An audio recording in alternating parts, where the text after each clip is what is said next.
Dear students, once again welcome back to the Vishya International School online teaching.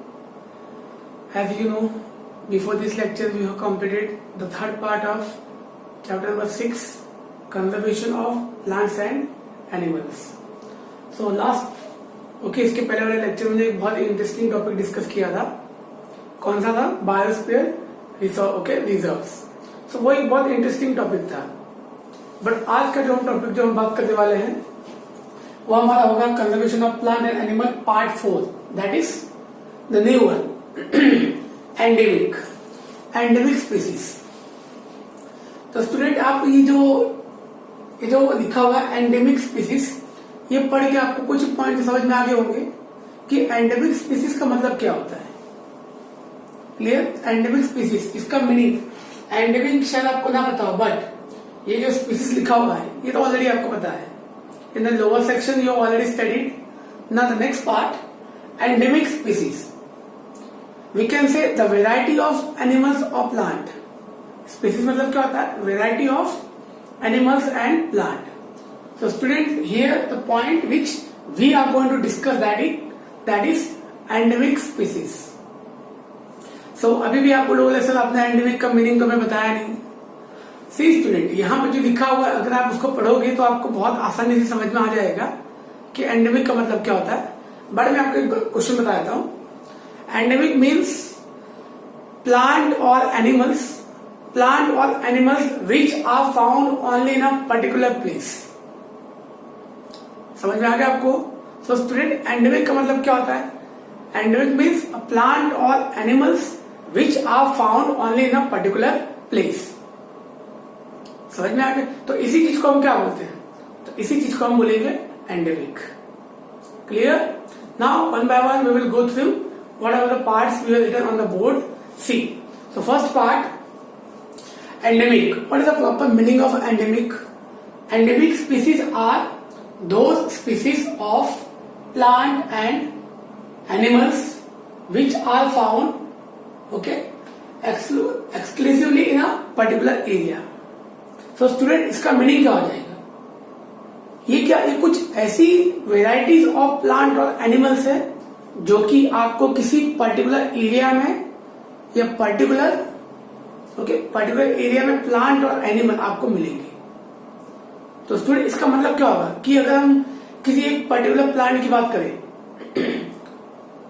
तो student ये जो plant होगा वो आपको फॉर एग्जांपल की गिर फॉरेस्ट. ओके, तो मैं आपको इसे बता दूं, गिर फॉरेस्ट में आपने देखा होगा. ओके, गिर फॉरेस्ट जो है हमारे गुजरात में है. वहां पे आपको क्या मिलेगा? Suppose we talk about Asiatic lion, just one example. तो वहां पे आपको जो लायन है वो आपको सिर्फ वही एक पर्टिकुलर प्लेस है जहां पे ये चीजें आपको देखने को मिलेगी. और जब कोई भी चीज किसी पर्टिकुलर एरिया में ही देखने को मिलती है तो हम उसे क्या बोलते हैं? Endemic species. समझ में आ गया? तो जब कोई भी एनिमल, कोई भी प्लांट किसी भी पर्टिकुलर एरिया में ही फाइंड आउट होगा, उसी को हम बोलेंगे endemic species. Now, endemic species are those species of plant and animal which are found exclusively in a particular area. मतलब किसी भी एक पर्टिकुलर एरिया में मिलना. फिर आप किसी प्लांट की बात करो कि सर ऐसा कोई प्लांट नेचुरली भी कहीं और पे ग्रो हो सकता है? नो. अगर वो गुजरात में कोई भी प्लांट अगर ग्रो होता है तो वो सिर्फ वहीं पे अवेलेबल होगा, वो किसी और एरिया में अवेलेबल नहीं होगा. क्लियर? ना, they are not naturally found anywhere else. They are not naturally found. ये आपको कभी भी नेचुरली अपने आप नहीं मिलेगी. समझ में आ गया स्टूडेंट? नेचुरली पॉसिबल नहीं है. बट हम शायद उसको अलग से आर्टिफिशियली मेथड से ग्रो कर सकते हैं, but naturally it is not possible. So they are not naturally found anywhere else. ये आपको नेचुरली और कहीं पे भी ये देखने को नहीं मिलेगा. क्लियर? इट मीन्स कुछ सिलेक्टेड एरियाज, कुछ स्टेट, कुछ जोन या कुछ सिलेक्टेड कंट्रीज, वहीं पे ये चीज आपको देखने को मिलेगी. For example, it can be found to a particular zone, any particular state और अ कंट्री, या तो स्टेट में हो सकता है, या तो कंट्री में हो सकता है, या तो किसी पर्टिकुलर जोन में हो सकता है। क्लियर स्टूडेंट, आपको समझ में आ गया ना? अब जैसे कि मैं आपको कुछ एग्जाम्पल की बात करूं, तो for example wild, okay, wild mango and sal. अब ये जो है स्टूडेंट, ये क्या है? Wild mango and sal are the example, okay, sal are example of endemic flora. Flora मैंने आपको लास्ट में बता दिया था, दैट इज प्लांट। तो ये कुछ पर्टिकुलर प्लांट है जो कि एंडेमिक है।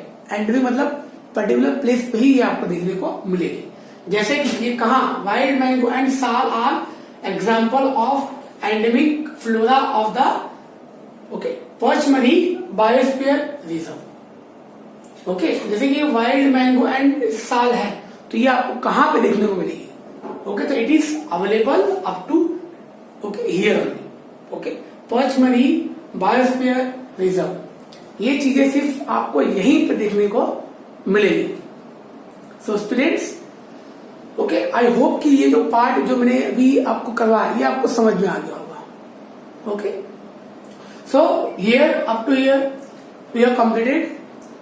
सो एक बार आप देख लो इसको फटाफट। एंडेमिक स्पीसीज कुछ ऐसे पर्टिकुलर स्पीसीज होते हैं जो कि आपको कुछ सिलेक्टेड ऑफ पर्टिकुलर एरिया में ही अवेलेबल है। They are not naturally available elsewhere, और कहीं और अवेलेबल नहीं है। It is available to a particular zone, state और country. For example, what we can write? Wild mango and shal. See student, in our notebook, sorry, in our textbook, few more examples are given. For example, we will talk about squirrel. तो कुछ squirrels भी हैं जो कि, okay, यहीं पे आपको कुछ पर्टिकुलर सिलेक्टेड एरियाज में ही आपको देखने को मिलेगी। So students, I hope up to here it is clear.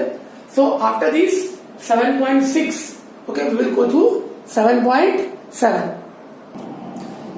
So students, the next part, इसके पहले 7.6 we have completed.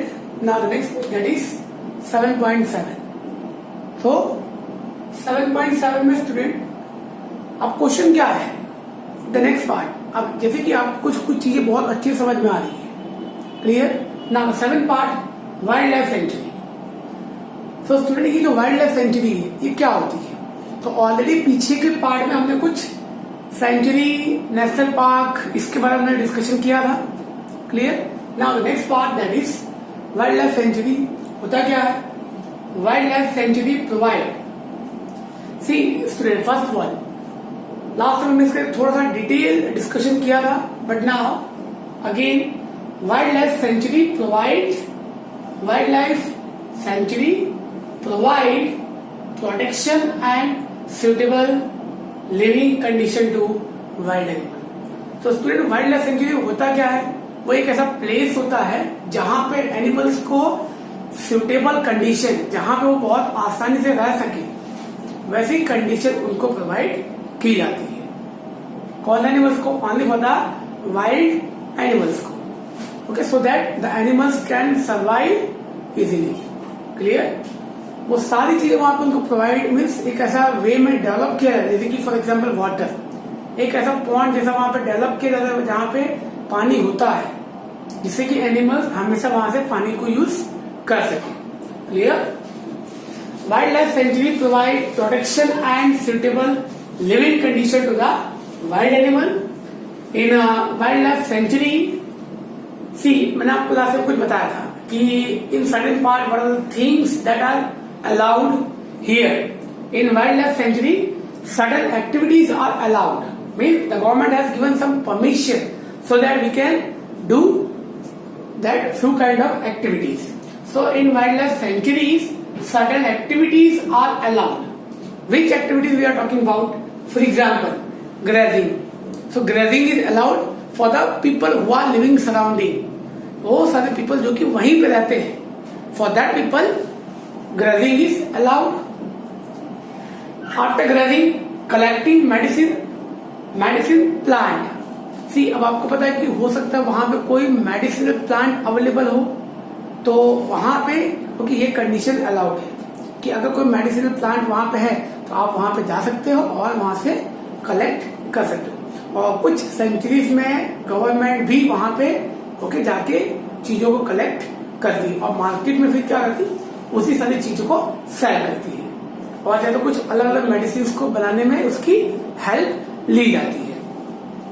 And few woods, कुछ लकड़ियां हम वहां से ले सकते हैं, फायरवुड ओके, लकड़ी हम कुछ वहां से ले सकते हैं, किसके लिए, फॉर द फ्यूल पर्पस, उसको जलाने के लिए। क्यों, क्योंकि स्टूडेंट आपको पता होगा कि वो सारे पीपल जो उसी के आजू बाजू रहते हैं ओके, वो लोग जो वहीं आजू बाजू रहते हैं वो लोग किस पर डिपेंडेंट है ओके, लकड़ियों पे, तो वहां से लकड़ियों को कलेक्ट कर सकते हैं। बट वहां पे प्लांट्स को कट करना ओके मीन्स नीचे से कट करना अलाउड नहीं है ओके, आप जा सकते हो, लकड़ियों को आप वहां से ले सकते हो, but to cut the plant it is not allowed. So medicinal plant we can take from there, grazing is allowed and firewood is allowed okay, there few activities are allowed. So here wildlife sanctuary student we have completed okay. Now the next part that is national park. अब आप पूछोगे student की जो national park है ये क्या होता है, तो ऑलरेडी हमने इसका एक डिटेल ओके, इसका हमने एक डिटेल डिस्कशन ओके ऑलरेडी हमने किया हुआ है। सो अभी का ये जो पार्ट है नेशनल पार्क, तो स्टूडेंट सी गवर्नमेंट ने हर एक जगह पे नेशनल पार्क बनाए हैं। जैसे कि मैंने आपको लास्ट टाइम पूछा था कि in Gujarat how many national park are there, तो आपने आंसर क्या दिया था, देयर आर 4 नेशनल पार्क है ना। सो टाइगर प्रोजेक्ट, तो सी यहाँ पे स्टूडेंट नेशनल पार्क, तो ये जो डिफरेंट टाइप्स के पार्क गवर्नमेंट ने प्रिपेयर किए हैं किसके लिए, to protect the animals. Government has prepared this kind of national park to protect few kind of animal. So यहाँ पे जो है वो किसके लिए, so here government has launched one tiger project. Tiger project was launched by the government. See student, अब आपको पता है कि कोई भी प्रोजेक्ट को जब लॉन्च किया जाता है तो वो क्यों लॉन्च किया जाता है, किसी भी चीज को बचाने के लिए, चीजों को ओके कंजर्व करने के लिए। Tiger project was launched by the government to protect the tigers. So student यहाँ पे गवर्नमेंट ने एक प्रोजेक्ट लॉन्च किया था ओके, किसके लिए, आई थिंक कुछ 1971 अप्रोक्स मैं आपको बता दूं okay. In 1971 government has launch one project, name of the project that is okay, that was tiger project. और टाइगर प्रोजेक्ट क्यों लॉन्च किया गया था, क्योंकि जब गवर्नमेंट ने ये देखा कि day by day now the number of tigers are decreasing okay, day by day क्या हो रहा है कि हमारे इंडिया में जो टाइगर्स हैं वो कम होते जा रहे हैं, तो उसके रिगार्डिंग गवर्नमेंट ने यहाँ पे कुछ स्टेप्स प्रोवाइड किए थे ओके। उनका कुछ मोटिव था कि हम कुछ ऐसा करें जिससे कि नंबर ऑफ टाइगर्स ओके फिर से थोड़े बढ़ जाए, clear. So tiger project was launch by the government to protect the tigers, clear. Now next part, so objective of the project, वो जो प्रोजेक्ट था उसका मेन ऑब्जेक्टिव क्या था कि जो एनिमल्स को रहने के लिए जो भी प्रॉपर रिक्वायरमेंट चाहिए that we can provide, animal को हम बेसिक चीजें सारी प्रोवाइड करवा सके जो उसको इजीली सर्वाइव करने के लिए चाहिए। तो objective of the project was survival and maintenance of the tiger population, tiger survive कर सके और सर्वाइव करने के बाद उनको मेंटेनेंस, अगर उन्हें कभी कुछ होता है इंजरी तो हम उसको प्रोटेक्ट भी कर सके, same as to increase the number of population, जिससे क्या हो स्टूडेंट कि नंबर ऑफ पॉपुलेशन जो टाइगर का है वो थोड़ा सा इंक्रीज हो जाए। और स्टूडेंट ये कुछ प्रोजेक्ट्स जो गवर्नमेंट ओके इम्प्लीमेंट करती है वो किसी भी कंट्री में हो सकता है, जैसे कि मैं आपको बताऊं हमारे इंडिया में in 1971 government has launched tiger project, then after government has launched few project that is elephant project, one horn rhino project, then crocodile project. So these are the project that government has launched to increase that particular species. Okay, वो इन प्रजातियों को थोड़ा सा आगे बढ़ाने के लिए government ने कुछ पर्टिकुलर प्रोजेक्ट्स इम्प्लीमेंट किए होंगे। सो स्टूडेंट आपको ये सारी जो चीजें मैंने आपको पढ़ाई आई होप ये आपको बहुत अच्छे समझ में आ गया होगा ओके। पॉइंट टू पॉइंट जो आपकी बुक में है सेम एज इट इज, ये पढ़ने के बाद okay just go through your text book, ये सारी चीजें आपको बहुत आसानी से समझ में आ जाएगी। होप स्टूडेंट ये चीजें आपको समझ में आ गई होगी student. So if up to here you are completed और सारी चीजें आपको समझ में आ गई होगी। Okay so up to here चीजें हमने बहुत इजीली और एकदम सिंपल फॉर्म में हमने इसको स्टडी किया है।